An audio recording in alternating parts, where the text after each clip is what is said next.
So I got my start in cars at a young age with my dad telling me stories of muscle cars that he grew up with, building with his buddies. And so I kind of followed suit with going down the American Muscle Road, and I started with a 1971 El Camino and then moved to C10s, and from there it was Darts and Chevelles and Camaros, and kind of always had different project cars that always stayed with American Muscle. Right around age 23, 24, I made some friends, and one of them had a 240SX, which kind of got me curious, and after a ride in it, kind of got into the whole drifting thing and decided, you know what, I'm gonna build a 240SX.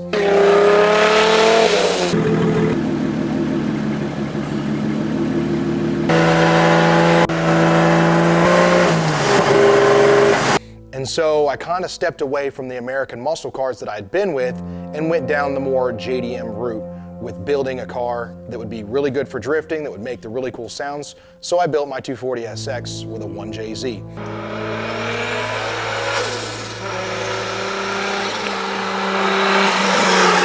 I went way overboard with building that car, and in the end, I'm happy that I did it and I love the car that it is.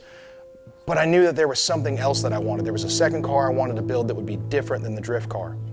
Now last year, I got the chance of going to TogeCon and experiencing running the mountains up in Northwest Arkansas with the organizers of that, and really loved the event as a whole. It was fantastic, it was fun, and I realized that even though I was able to push the 240 pretty good through the corners, it just wasn't going to be what I wanted because it was built for drifting. So I decided, let's build another chassis, but let's make this one purposed for Toge. Let's make it a grip car that's going to be right where it needs to be in the corners, handling, balanced, and fun.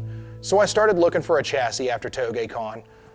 I looked around at Datsuns and I looked around at different Toyotas and even maybe building another Nissan, and thought, no, let's do something really unique. I want to do something that when you see it, you just feel it, that it's a Toge car. It has the heritage, it brings the smiles, it's just a really fun chassis that's going to be well balanced and handles great in corners. So I started looking around and I found a chassis, and I thought, perfect, this is it. I've got the car I want to build. As soon as people see it, they know what that car is purposed to do and what it's supposed to sound like.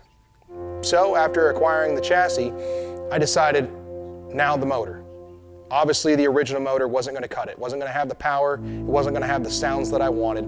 I was going to have to find a motor that would really flow well with the goal behind the car.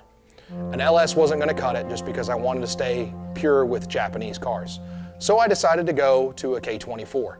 I acquired a K24 out of California from HMO, and then from there bought the adapter kit and a CDO transmission to adapt to run a 6-speed manual behind the engine. The idea was to have a boosted 400, 450 horsepower motor that would sound good through the rev range and really balance the car out through the corners. So now came the task of building motor mounts, because this is a motor that's never been in this chassis, and so there's no off-the-shelf motor mounts. So with a little help from my buddy at Ardent Fabrication, Olaf, we were able to come up with a set of custom motor mounts. Now I wanted to one-up it and really throw a monkey wrench in all of this, and that was to make this car technically a mid-engine car. I wanted this car to be balanced and handle like no other. I wanted to be able to push my buddy in his Porsche up and down the mountainside and go in every corner and know that I could trust the car through those corners. So I'm going to build something that's never been done before, and that's actually going to be a mid-engine K-swapped Japanese chassis.